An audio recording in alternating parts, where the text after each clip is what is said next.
Immanuel Kant is famous for his focus on reason and ethics, so I was intrigued recently when I learned that a group of Kant scholars faced a unique ethical problem.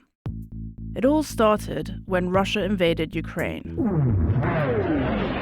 It was unprovoked, but this is what Russian President Vladimir Putin unleashed on Ukraine as the sun came up this morning. The Kant scholars had planned to celebrate his 300th birthday in 2024 in what is now known as Kaliningrad, Russia. That's where Kant was born. The scholars organizing the event are part of the Kant Gesellschaft. That's the original Kant Society that was founded in Germany to spread the Enlightenment philosophers' ideas. Everything was fine so far, and then the war started. Dietmar Heidemann is its primary chairman.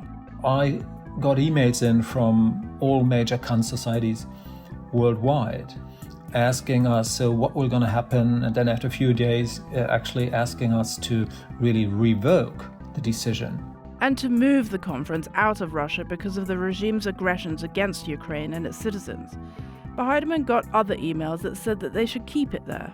I received these emails from Russia too, so do not revoke, just 1 or 2 weeks and then things are settled. Some Kant scholars wanted to wait and see if the conference could be salvaged. They worried that pulling out would further isolate their Russian peers, who were already in danger of blowback from their government. The Kant Gesellschaft's dilemma is one we all face in our globalized society. Should we isolate Russia because of the actions of its authoritarian regime, or should we engage with its citizens? It's one thing to boycott products, but should academics, who work in the realm of ideas, sever ties to Russian universities as well? I mean, the vision was to be doing something kind of good. Andrew Schignell is head of the North American Kant Society. I had this kind of missiological feel to it where we should go into places that are intolerant in certain ways and try to speak our minds freely as long as we're allowed to. To be clear, all of the Kant scholars I talked to for this story are against the war. But other philosophers worry that the Russian government would use the event to promote the idea that the scholars support its quote-unquote special operation. After all, the government did force the rector of Kaliningrad University to sign a statement supporting the war. I think Kant would have found that very problematic. He would have a really hard time signing a statement saying something that he absolutely didn't believe in. I mean, it's akin to lying in some ways. And Kant is, of course, a very famous opponent of lying under all circumstances. On March 15th, the North American Kant Society finally issued a statement.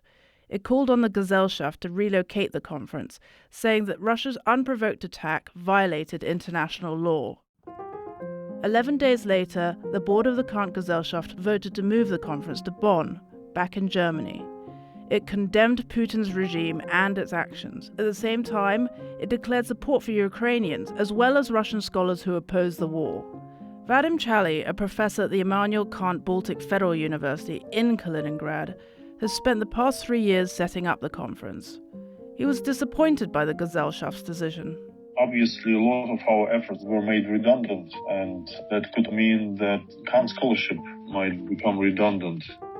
He worries that the events leading up to the conference are symptoms of a more sinister development. I would not place the blame on those who made the decision to move the Congress, because it's a more general process that is unfolding, and I think it's general anti-modern attitude that is prevailing nowadays in Russia. And Kant is, of course, a modern philosopher. I asked him how it feels being in Kaliningrad right now. A bit claustrophobic. We are a landlocked, a piece of land that is isolated and surrounded by obviously not very friendly neighbors, not very friendly at the moment, and the future is uncertain. I'm not so much worried about myself, but I have 3 kids, and I'm worried about their future. Perhaps we can take a lesson from the Kant philosophers.